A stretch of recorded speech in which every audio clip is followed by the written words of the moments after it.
Hey everyone, so today we're going to talk about Seller Central and AI and the new rules that are being imposed on sellers going into 2026. I'll cut right to the chase. The bad news for a lot of people hoping to take advantage of OpenClaw and some of these other agents is the fact that Amazon is not going to allow the use of AI agents inside Seller Central, at least for the foreseeable future. There's a number of reasons why this is. We'll touch on those in a moment, but they're somewhat basic tools and often external. Many of them can link back into Seller Central via API, and a lot of them are the sort of safe apps that people have been using historically, this is the last few years, for restrictions, stock out issues, out of stock issues, pricing management, PPC tools. Certainly there's a lot of those. Perpetua has some sort of like automated, or you could say AI tools that can manage campaigns, product research, your Helium 10s and your Smart Scouts and your Junk Scouts of the world, fee analysis, fee recovery, and your general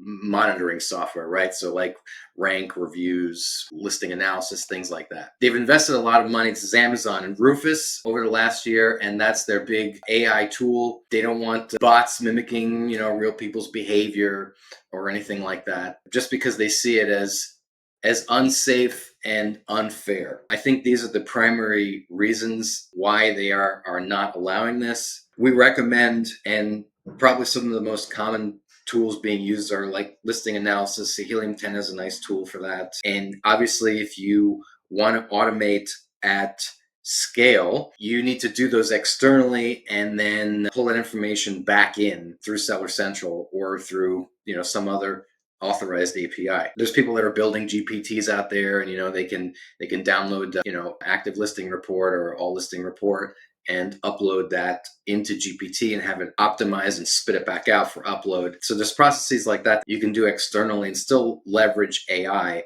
And I imagine, and speaking to others and professionals that people operate at a high level, these are some of the strategies that people are utilizing AI for. And honestly, we find that of all the tools out there, the boring ChatGPT is still one of the strongest and best in terms of research. Certainly, Gemini is also excellent at this. So you'll still have to be involved and take a more active approach, a less passive approach. Passive and Amazon are conflicting words. So I don't think it'd ever be very passive for anybody. It's a very active marketplace, requires you to be active, requires your agency, partner, and or an internal employee managing the Amazon account to be highly active and proactive. But, I just wanted to touch on that piece, as it has some relevance now. And I'm not going to discount the fact that there's not great tools and abilities with that. And certainly you can leverage your OpenClaw to do all kinds of research and potentially do some,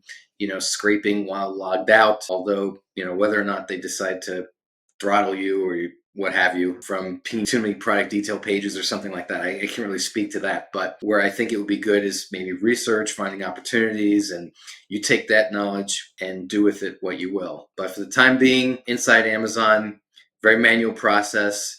Stick to the tools that are approved, and you won't get your store restricted or anything along those lines. That's the last thing that you want, is to get hit with the ban stick by Amazon, because there's really very few people that can come back from that if it's a very serious offense. Obviously, you can see and seek out reinstatement specialists, and in some cases, Amazon will, hear your story and reinstate you. But if they see or think the activity is severe and nefarious in nature, I don't think you have very good chances. So if you're a serious brand or you have a lot of sales or something like that, it's just not worth the risk. And that's my personal opinion. Hopefully you find this video helpful, and come back for more information and follow the channel. Thank you.